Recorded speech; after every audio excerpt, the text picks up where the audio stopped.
This World War II tin can stove hack saved lives when fuel was gone. In the dead winters of World War II, warmth wasn't a comfort. It was currency. When coal bins ran dry and supply lines snapped, people didn't freeze quietly. They hacked survival out of trash, empty food cans, bent metal, ash and smoke curling through bombed-out streets. What looked like garbage became heat, cooked meals, and kept fingers moving long enough to see another sunrise. By the early 1940s, Europe was running cold. Cities under blackout couldn't rely on steady fuel deliveries.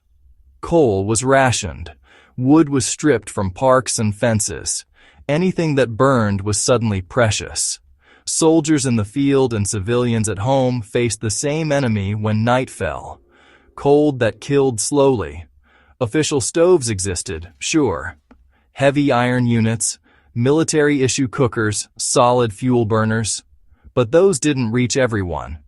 And when they broke, froze, or ran out of fuel, people didn't wait for permission. They improvised. What emerged was a brutally simple stove made from what war left behind. Food tins, ration cans, oil cans, trash from yesterday's meal, reborn as a lifeline. The design was almost insultingly simple. A metal can, cleaned out. Holes punched near the base to feed oxygen. A larger can cut open to act as a windshield or chimney. Inside, scraps of wood, paper, cloth, or charcoal dust pressed tight. Some versions stacked cans inside cans, creating a crude double wall that trapped heat and pulled air upward. Others used just one container, set on bricks or rubble. No moving parts, no fancy tools, just metal, fire, and need. Once lit, the stove created a focused flame strong enough to boil water, heat soup, or warm a room the size of a cellar. In shattered apartments and foxholes alike, this thing worked. That's why it spread. The genius wasn't the flame. It was airflow. Those punched holes weren't random. They fed oxygen at the base while hot air rushed upward, pulling more air behind it. A natural draft. Primitive, but effective. The can acted like a chimney, concentrating heat instead of letting it vanish into cold air. Even damp wood burned better inside that metal throat. People learned quickly where to punch holes, how many to make, how to angle them to avoid smoke backdraft. This wasn't theory. It was trial by frozen hands. Fuel shortages forced creativity. Splintered furniture, broken crates, cardboard soaked in cooking fat. Coal dust swept from rail yards and pressed into lumps. Even dried food scraps burned when desperation demanded it. Civilians melted candle stubs and dripped wax over rolled paper inside cans to extend burn time. Soldiers fed the stoves with whatever they could carry. The rule was simple. If it burned, it belonged in the can. This turned cities into scavenger classrooms. People shared techniques quietly. A hole too big wasted heat. A can too thin burned through. The best tins were thick, dull steel from ration packaging. Built to last, built to burn. Nothing about this was safe. Smoke was deadly. In occupied cities, visible flames could draw attention. People learned to cook fast, vent carefully, and kill the fire the moment food was ready. Carbon monoxide wasn't understood the way it is today, but people respected smoke instinctively.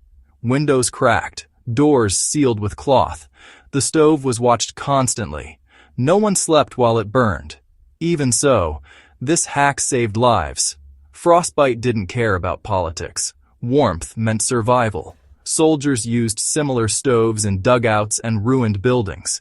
A can stove could be hidden, built in minutes, and destroyed just as fast. No supply chain required, no markings, just heat on demand. Back home, families clustered around these stoves like campfires. One can, several lives. Meals stretched thinner but stayed hot.